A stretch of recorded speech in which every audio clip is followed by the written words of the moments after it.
Reproduction is a normal process of life and there should be nothing weird about it.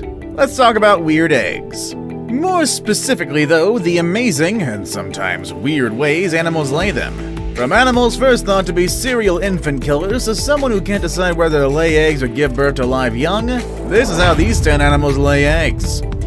Number 10. Crocodiles. For decades, people thought that crocodiles actually ate their own babies. This belief stems from the fact that mama crocs use their mouths to transport their babies from the nest to the water. The ear-piercing cries baby crocodiles make didn't help either. However, since then, crocs have been proven to be very doting mothers. To their own kids, at least. A mother wouldn't say no to snapping up babies from another mother's nest, or a little kid who gets, particularly close. Depending on the species, a crocodilian may be a hole nester or a mound nester. This means that they either excavate a hole, usually in sand, and then bury their eggs, or they construct a mound, usually out of vegetation, and deposit their eggs in the center of it. An exception is one specific population of American crocodiles in Florida who can do it either way. No matter what the nest is, crocodilians seem to take building nests very seriously. So much so that before a female is ready to lay her eggs, she will build a few trial nests in preparation for the real thing. These nests aren't used but are abandoned in favor of the final one. Number 9. The Australian spider wasp.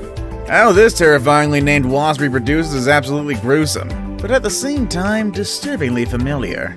You see, this insect got its name from hunting and killing huntsman spiders, but not to become tonight's dinner, oh no, but rather to become a nest, incubator, and a first meal for its baby. The egg-laying ritual will always start out with a hunt, with the mother wasp flying out to look for a live huntsman spider. A deadly battle will then ensue, often with the wasp being the victor. The wasp then stings and paralyzes the spider before dragging it into its mud nest. Inside the nest, the wasp will lay a single egg inside the still-living spider's abdomen. The effect of the sting will eventually wear off, leaving the spider to go about its way seemingly unharmed. That is until when the wasp's eggs hatch. When they do hatch, the wasp larva will eat the spider from the inside out. And guess what? It's not a fast, painless death either, as the larva wants the spider to live a bit longer to keep it as fresh as possible, so the tiny killer will eat the vital organs for last. If the process sounds familiar, then you probably guess at this point that it's a xenomorph reproduction cycle as well, which is honestly just as horrifying. Number 8. Cichlids. When it comes to reproduction, it usually takes 2 to tango, even in the animal kingdom, but with a few notable exceptions. Finding dads involved in raising their young among animals is pretty rare. In the case of cichlids, which are a type of fish, daddies may even happily gobble up their young as soon as they're hatched. This has led to the cichlid's mother to come up with an ingenious way of protecting their eggs and hatchlings, and that's by turning their mouths into a makeshift incubator and nursery. She first lays unfertilized eggs in her nest, waiting for a male to swoop in and fertilize them. As soon as they are fertilized, she will then scoop them up into her mouth, keeping them there until they hatch. It can take up to 2 weeks for the up to 30 eggs to actually hatch, but even after that she will continue to keep the hatchlings in her mouth for up to 2 more weeks, just occasionally letting them out to feed them. The mother, meanwhile, doesn't eat at all during all that time. This is definitely mother's love taken up a notch. Number 7. The cuckoo catfish. While cichlids are very protective mothers, the cuckoo catfish is the exact opposite. Its motherly instincts are limited to laying her eggs, and that's actually really about it.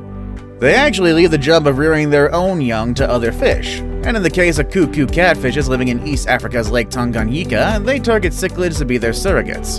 It waits until a cichlid lays her eggs, then instantly swoops in to lay her own eggs in the same spot. This creates confusion, prompting the cichlid to gather her eggs into her mouth as quickly as she could, but as she does, she also unknowingly picks up the catfish eggs. As nature would have it, catfish eggs hatch faster than cichlids, so as soon as the tiny cichlids hatch inside their mom's mouth, they are greeted by bigger and hungrier catfish hatchlings that make easy meals of them. Just a few catfish hatchlings can easily wipe out the tiny cichlids, and as soon as they run out of them, they start eating each other. This leaves the poor cichlid mother utterly confused as she barfs out catfish instead of her own babies, wondering if there was a mix-up at the nursery. Number 6. The seahorse. As stated before, there aren't a lot of very involved dads in the animal kingdom, but there are a few exceptions, most notably the humble seahorse. Male seahorses don't only produce the sperm needed for fertilization, they are actually the ones who get pregnant. The female transfers her eggs to the male's abdominal pouch, made of modified skin. The male releases sperm to fertilize the eggs as they enter, before incubating them for 24 days until they're born. The male's abdominal pouch is a wonder of nature that performs a whole lot of tasks aside from keeping the baby safe. The pouch actually provides the baby seahorses with everything that they need to develop, including a supply of energy-rich fats and calcium that allow the embryos to build their tiny skeletons and bony body rings that sit just under their skin. The pouch can even remove the waste that the embryos produce, such as carbon dioxide and nitrogen, keeping conditions inside the pouch ideal for a growing seahorse. Number 5. Gastric brooding frogs. The gastric brooding frog is famous for two things. One is that the species was literally brought back from extinction, and 2, they barf out babies from their mouths. It should already be painfully obvious from their name, but gastric brooding frogs hatch their eggs from inside their stomachs. This unique and somewhat disgusting species of frog is native to Queensland and eastern Australia. The female swallows her fertilized eggs and incubates them in her stomach for roughly 6 weeks. Don't worry though, she doesn't digest them. Chemicals released by the eggs tells her stomach to stop producing acid and she stops eating. Around 20 to 25 tadpoles hatch inside her and the mucus from their gills continue to keep the acid at bay. Over the next 6 weeks, as the hatchlings grow and her stomach bloats, mom's lungs collapse and she is forced to breathe through her skin. She then vomits out her fully formed frog babies. The circle of life. The species actually did go extinct back over in 1983, but researchers in Australia were able to bring it back from the dead. That one is a story for another video, but let us know in the comments if you want to find out more about that. Number 4. Sea turtles. Sea turtles are extremely rare marine reptiles. They can live for more than 100 years, which unfortunately also means that they reach sexual maturity longer. This means that they can't reproduce quickly enough for their numbers to increase to a more comfortable level. Depending on the species, they may start laying eggs as early as the age of 7 or as late as the age of 40. Pregnant females will lay their eggs on sandy beaches. How they pick and choose which beach to give birth on is unknown, but they have been known to come back to the same beach every time to lay eggs. That is, unless they are disturbed while laying the eggs, at which point they'll abandon the nest, never to come back. When they do find the perfect spot though, they will dig holes called body pits using their front flippers. These holes could be as deep as 3 feet, and when they are done digging, they lay somewhere between 50 to 200 eggs, again depending on the species. They then cover up the hole with sand and go back to the sea, leaving their babies to hatch and find the ocean all by themselves. Some of these babies will come back in a few decades to the same spot where they were born to lay their own eggs. Number 3. The Emperor Penguin. All birds need nests to lay their eggs on and raise their young'un, right? Well, not quite. Sometimes all they need is a pair of warm, steady legs, such as the case of the Emperor Penguin. Penguins call their nesting sites rookeries, and they return to the same spot to lay their eggs every single year. Emperor penguins form colonies around the shoreline of the Antarctic continent and adjacent islands. They prefer sites on a fairly level surface of ice and areas sheltered from wind, with easy access to feeding areas. Females will deposit a single egg onto the waiting feet of a male, and then they set off immediately and head for the sea, leaving the male to incubate all by himself. They can't even feed themselves while taking care of the egg. It takes 65 to 75 days for the eggs to hatch. By the time the chicks actually do appear, their fathers have fasted for 4 months. The males rely entirely on the body fat that they laid down during summer to survive the long winter fast. Now that's one dedicated father if I ever saw one. Number 2. The Suriname toad. The Suriname sea toad is one of the strangest animals you will ever see in your life.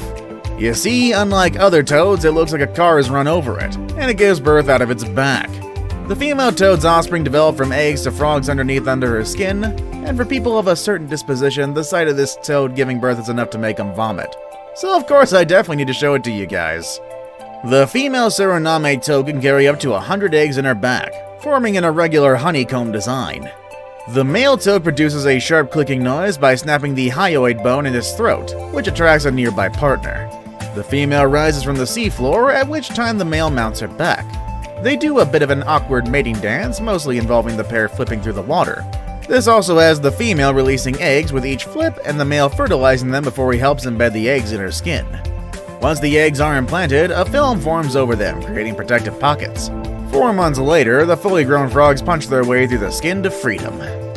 Before we move on, do me a favor. My analytics show that only about 15% of you watching are actually subscribed. Come on guys, what's up with that? Can you guys please hit the subscribe button? You guys watch my videos every day anyway, so you might as well subscribe and keep up to date with every video we put out. Number 1. The Yellow-bellied Three-toed Skink. I put this animal on number 1 for a reason, and that is it can't seem to decide on whether to lay eggs or give birth to live young. This is because back over in 2019, in a world first, researchers at the University of Sydney have observed this normally live-bearing Australian lizard lay 3 eggs and then weeks later give birth to a live baby from the same pregnancy. This is the first time such an event has been documented in a single litter of vertebrate babies. The three-toed skink is native to the east coast of Australia. In the Northern Highlands of New South Wales, the animals normally give birth to live young, but those living in and around Sydney lay eggs. Many vertebrates were already egg layers in the past, but over thousands of years, developing embryos in some species were held inside the body for longer, until some animals began to give live birth. However, no one knows why these bimodally reproductive reptiles reproduce in such drastically different ways, even within the same species. Tell me, my fair viewers, do you know of any other animals that lay eggs in a strange way? Well, let us know down below in the comments. Also, make sure to check out the channel's other amazing content. As always, thank you all for watching, and I'll see you all next time. Later, everybody.